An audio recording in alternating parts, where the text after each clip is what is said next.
What's going on, world? Just letting you know that Technically Speaking is on Clubhouse. So if you have access to the application, go ahead and search for Technically Speaking and join the nearly 5,000 members globally every Friday at 9 a.m. Pacific Standard Time. We talk about a whole range of different topics supplemental to a lot of the themes on the show. We've got folks that are early in their careers, late in their careers, across different industries, all sharing their experiences, expertise, and tips on stage. It's something that you don't want to miss. I personally look forward to having you in the club and seeing you on stage. That's Technically Speaking on Clubhouse.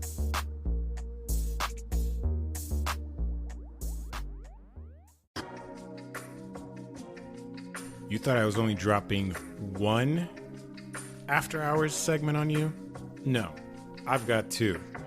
And on this one, it's one of my favorite guests on the show. It's Theresa Slate. She's a design lead at Northern Trust in Chicago. So this segment of After Hours is an extension of episode 12 around enterprising innovation. And in that discussion, we center around building out of legacy systems, enterprise experiences, and the challenges associated with that.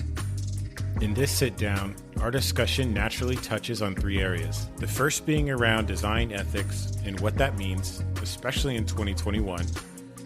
What does accountability look like? And finally, Theresa reframes the phrase getting a seat at the table to blowing up the table. So you don't want to miss what she means by that. There is no neutrality when it comes to American values. And letting people incite violence, racism, hate, or hurting the working class and the poor class, no, that's not okay. You can't just say well, freedom of speech. No, you have to have some sort of value lens. And I think companies are going to be super surprised because that's going to become more and more important. This is no doubt going to be a thought-provoking conversation. So as always, if you have any thoughts, questions, or comments, feel free to mention Get Technical Pod on Twitter. Without further ado, enjoy the show. Let's talk ethics and design. I know you've done a few presentations on this. I've definitely seen a few articles on Medium that, kind of refer to this. So how would you define that and maybe kind of for our listeners, kind of frame how they can start to approach their work, really kind of thinking about this topic? Yeah, so I think about design ethics. I feel like there are a lot of different terms for a lot of people. And the biggest thing I think of is knowing the ramifications of what you're creating from the beginning. And not just from a technical perspective, but a life perspective. So in the talk, I talk often about the Ring doorbell, right? Because when I gave the talk once, that had recently come up that they were giving their footage to the police. And it's okay, so if we break apart policing in our country, who typically gets policed? Who's typically buying Ring doorbells? If it's going to be wealthy white people giving it to the police because they're recorded, because they moved into what they quote a bad neighborhood with Black and brown people, that's just reinforcing the cycle of who gets who's going to get arrested and who gets to work with the police. There's that. There's just I think it's anything. It's asking yourself the question when you're working on a product, we can make this, but should we make this? And what are the societal structures? Because the truth is nothing is built in a vacuum. Right. Just thinking through some of the stuff going through with LinkedIn and Instagram with pushing down Black creators who have talked about how the platform has definitely damaged their revenue, where it's if I post a selfie of me, I get a ton of things. But if I post a Black Lives Matter thing, all of a sudden my engagement goes down because it's getting buried. Yeah. And so it's just thinking through the thing that you're working on and being what are the ramifications? And there's been a lot of contention with this. I especially think when it comes to social media and Facebook, because I know there's definitely a new wave of designers at Facebook. A lot of them I feel are young Black and brown people, and then it's all the original people who were white made their money off of it, and now they're ooh, I can't believe you would work for Facebook, it's so evil. And there's just such an interesting discussion there. Yeah. Because it's well, yeah, you can say that now because you made all your money making this evil product. So it's you made the evil thing and now you're warning us about it. Yeah. Shouldn't that have been there from the beginning? And now you're shaming people who have finally gotten their big break because working for one of the big 10 tech companies is going to propel you forward, especially as a Black or brown designer. Yeah. And now you're going to shame them for working there. And it's kind of too like, this message is just for the Black community, so nobody else say this to them. But it's also like, we should want to be better. Like, I shouldn't rest on my laurels and be okay that I'm working at Facebook because like some like other white designer did it and it was fine. I'm like, I want to be better than the people who built some of these evil things.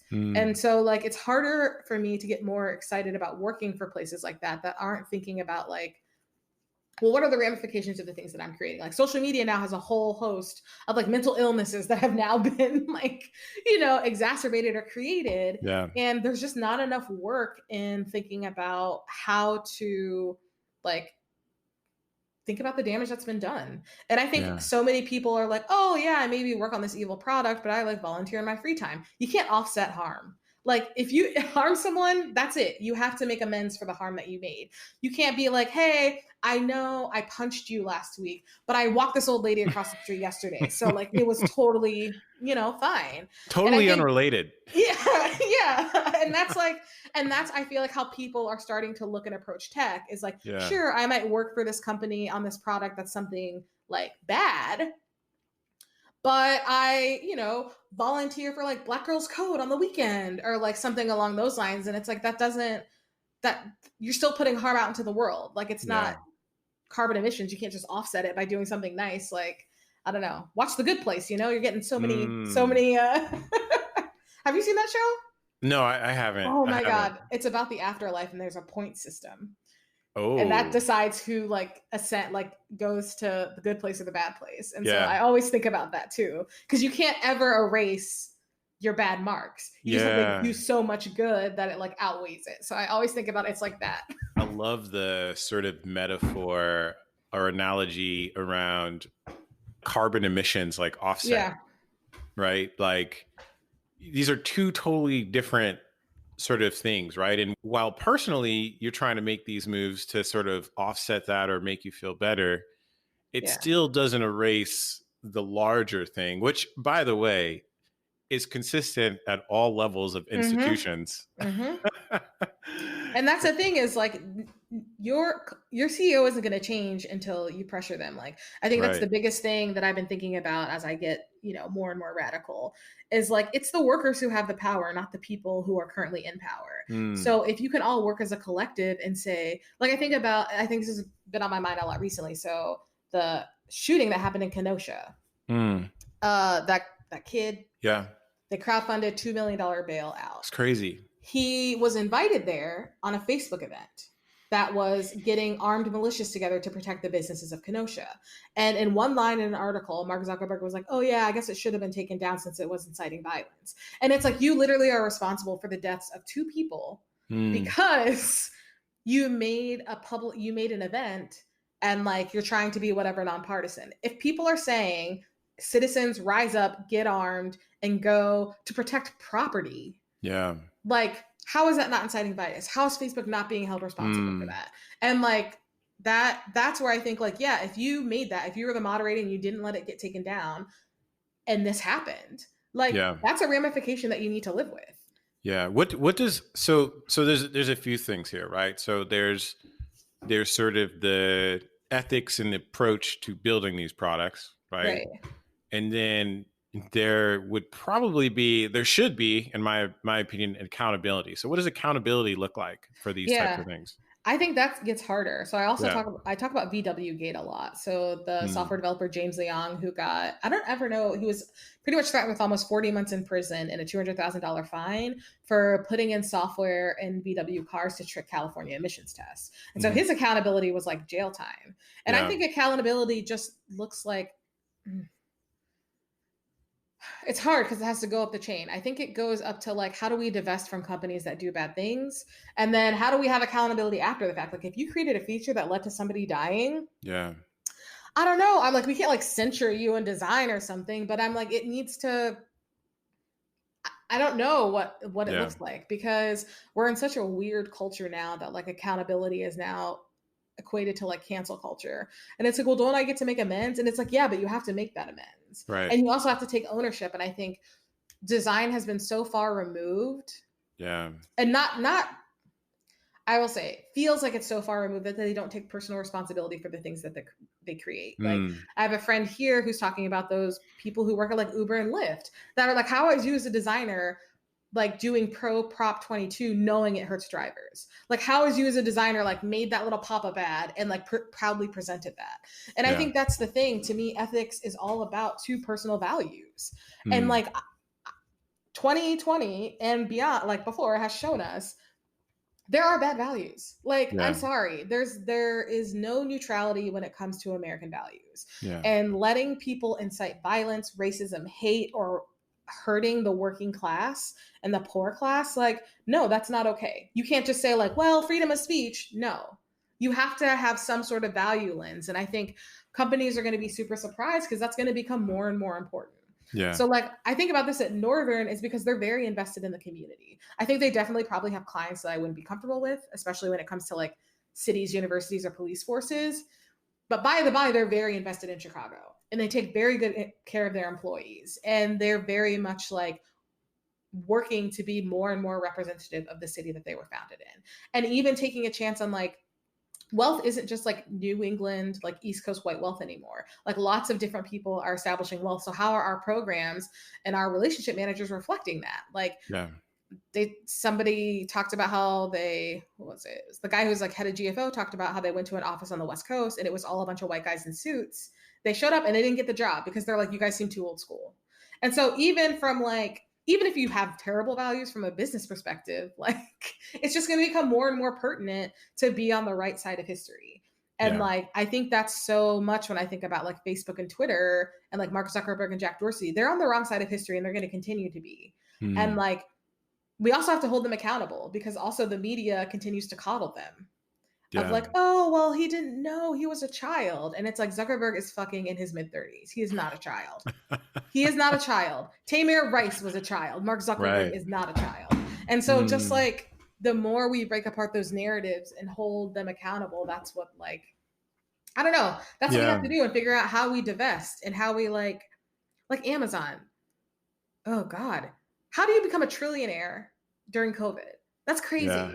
And it's just like taking little steps. Like my wife and I now, like we canceled our Prime account and we try not to order from Amazon. But because it's gotten so big, sometimes it's hard where it's the only place you can find things. But it literally is now our last resort where it used to be our first resort. And so I think now it's like just trying to have those small movements because people only listen to their pocketbooks. And so that's where we got to like sort of start hitting them. Like if designers got together and we're like, okay, as a collective of industry professionals, we're not going to work on these products. And let me tell you how fast they would change. And I think I've talked about this in previous episodes or maybe some talks, but you know, it's amazing to see the progression and responsibility of design, right? For a while there, design was seen as a service, right? And you know, we fought so hard to get a seat at the table. And oh, what a responsibility it is to have a seat at the table. And now we don't want it. That's the thing.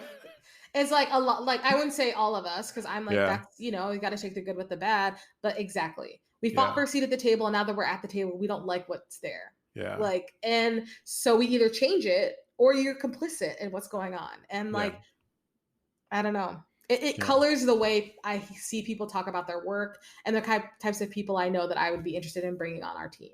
Because I'm like, you can't hide working from some of those bigger corporations. And, you know, it is what it is. You got to eat. At the same time, if I press you on what it was like to work there and you don't bring up any of the ethical ramifications of that company that didn't even enter your mindset, I'm like, okay, I don't want to work with you because you're not actually thinking through the impact of things. So for the listeners, what is like the first approach or a framework, if you will, when kind of thinking about this?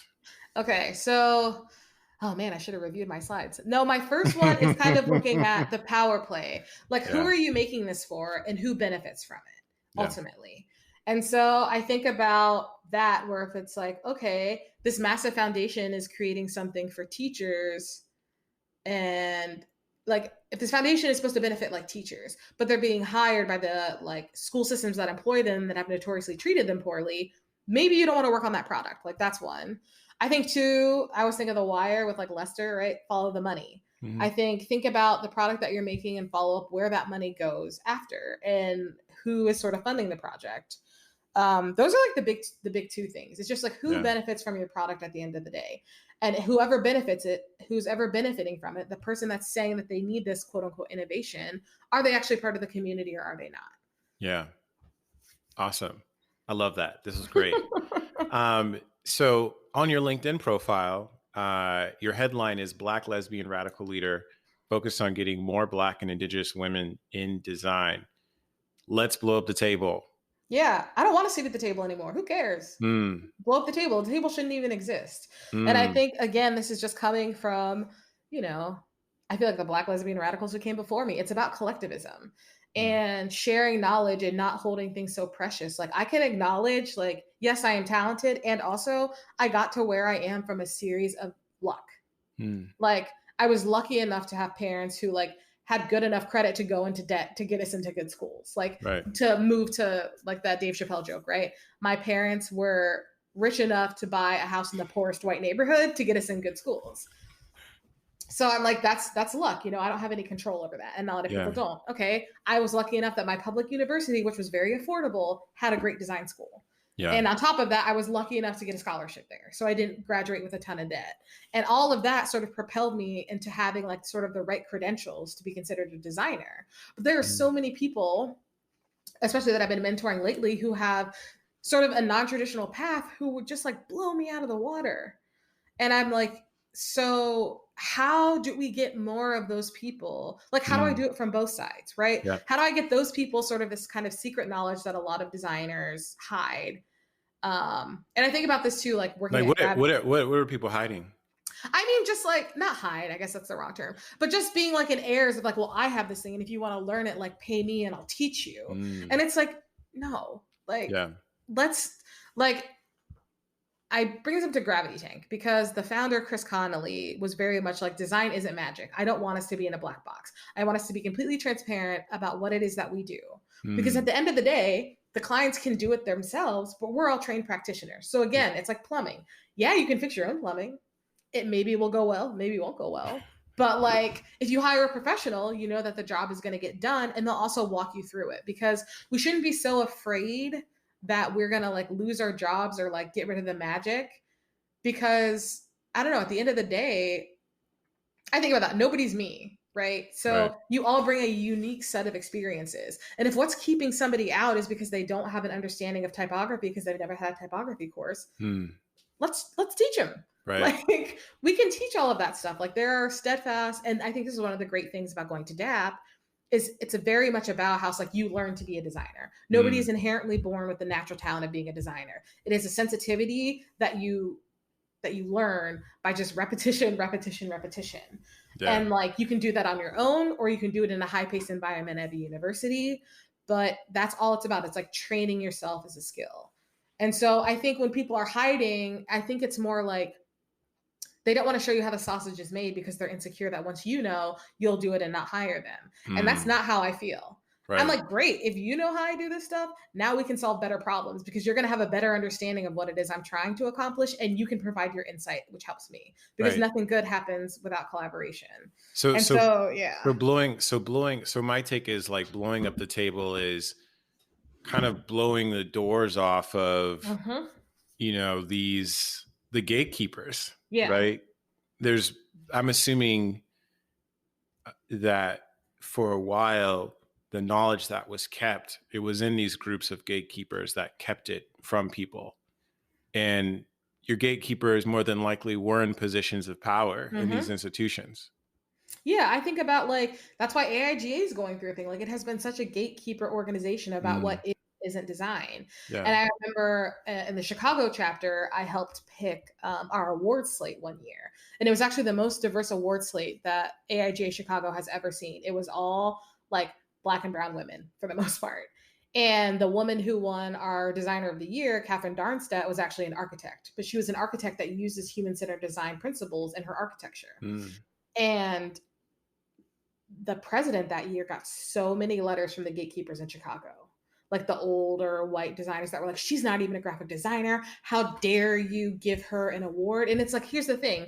In order to get the fellowship award, you have to have been in design for like, 15 to 20 years. And graphic design specifically, historically, who was only allowed access to that? Straight white people. Like, right. so there's no way that we can diversify if we go with these arbitrary limitations. And I think that's what's kind of blowing people's minds. Like, I remember talking to this woman.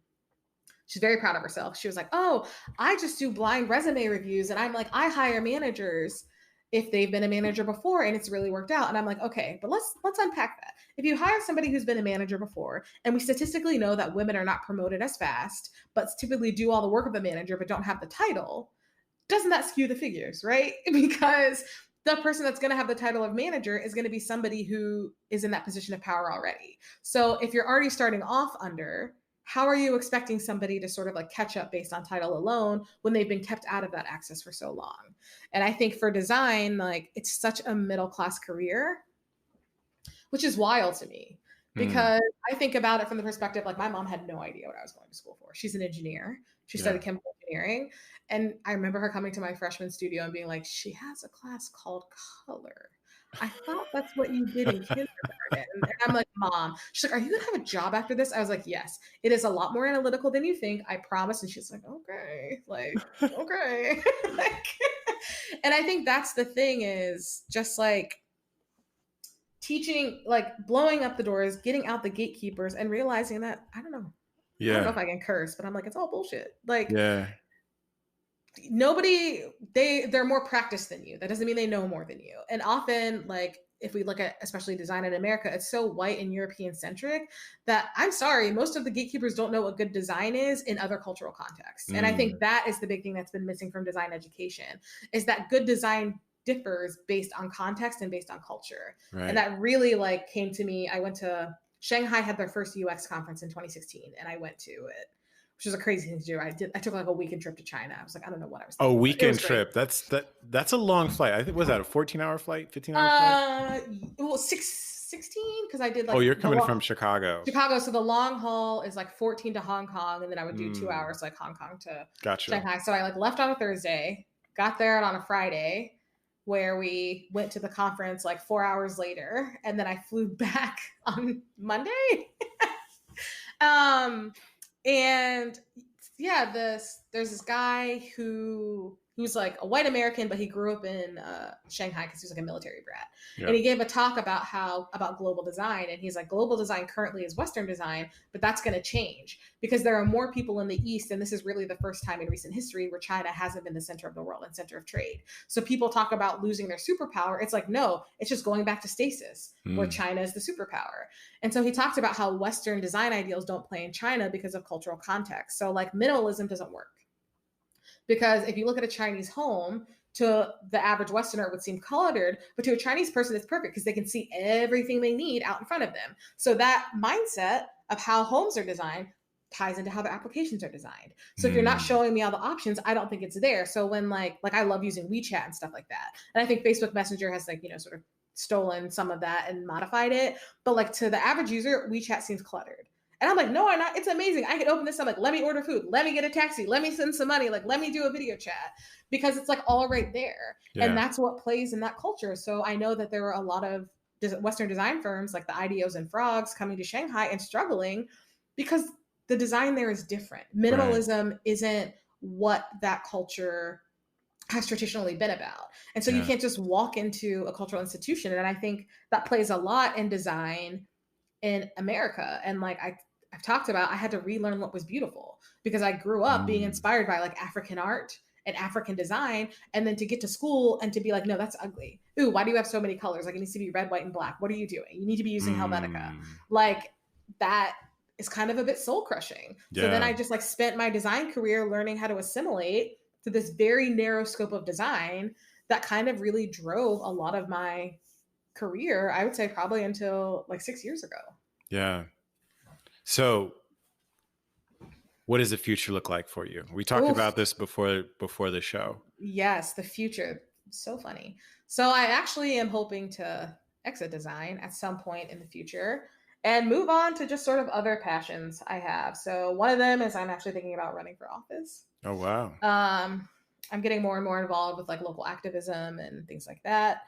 I've been doing actually screenwriting. I'm actually in the process of trying to sell a pilot going on a year Wow. now. So I'm just doing more and more of those things. And I think for me, the future of design is just doing more and more mentorship. Like Yeah. there's one thing, I think I posted about it on LinkedIn, which is trying to start like a fee-free design school for people with non-traditional paths. I think Yeah. I've tentatively titled it the Midnight School, but it's like Mm. working with a bunch of people to get companies to sponsor designers to go through like mentorship and education without having to have any sort of design background or like traditional design background. So it's like you can come, you can be part of the Midnight School. You go, on and off like 6 months and just through mentorship and repetitions and doing projects. And then at the end of the day, you'll have like an internship where you can learn. Just like I'm trying to subvert the university system because it's so narrow what schools have solid design programs. And also university is just exorbitantly expensive. Like Yeah. I had a friend that just finished up grad school at like RISD, and she's like, I paid all this money to go there to get like the seal of approval, and I still don't have it. So like now I'm like what $80,000 in debt for Yeah. what? And so I think it's just like trying to move design from being that middle class career and those barriers by saying like, and I truly believe everyone is a designer. Hmm. So let's get more and more people and make it, make more people solving interesting problems and like going into schools where design isn't necessarily traditionally thought, like I especially think at like the elementary, junior high, and high school level, Yeah. and being like, hey, you're into math and you also like making pottery, become an industrial designer. Have you Right. heard of that before? You haven't? Let me tell you about it. Yeah. Like, and that's the thing is I'm like, I became a digital designer because I think at the core of myself, I'm a scientist. Like my Yeah. favorite subjects in school were science and English, which was like a weird thing at my school because they're like, well, if you like English, you'll like history. And if you like science, you should like math. I'm like, no history, forget you math. Like I love science and I love English. And those are the two places I accelerated in. And I feel like interaction design is where those two things come together because Yeah. it's all about communicating, but doing it in like a very systemic way. Yeah. And But so, I think if yeah. people, I think also for aspiring designers, I think it's important to understand that design is multidisciplinary, Mm-hmm. right? It's not like, I think to your example, if you like English, then you should like history. That is so limiting. There are Yes. hundreds of thousands of options and niches that, there are hard problems to solve for, Yeah. right? And I think to our conversation earlier, even thinking about banking, like there's still a ton of just innovation that's happening where you have the opportunity to really kind of make that change and be a big part of that. So, Yeah. um, It's like find your niche. And yeah, I'm like, that's where I am right now. I yeah, have my own job security because my niche is like if you want somebody who can be both detail oriented and a strategic thinker and focus on complex data problems, yeah, and you want that person to be black, like that's just me in right, Chicago. That's just me. Like right, right, so it's like, and that's why I love my team at Northern because it's all a bunch of like freaks, like weirdos. That's what we are. And not like I don't even know, the traditional creative weirdo. But I remember telling them when I got brought on as a contractor, the last project I worked on before joining Northern was at a utility company. And it was so fascinating. mm, Like electricity is a modern miracle. If you take one thing away from this podcast, it's like thank that lineman because the fact that your lights don't go out every second of every day is amazing.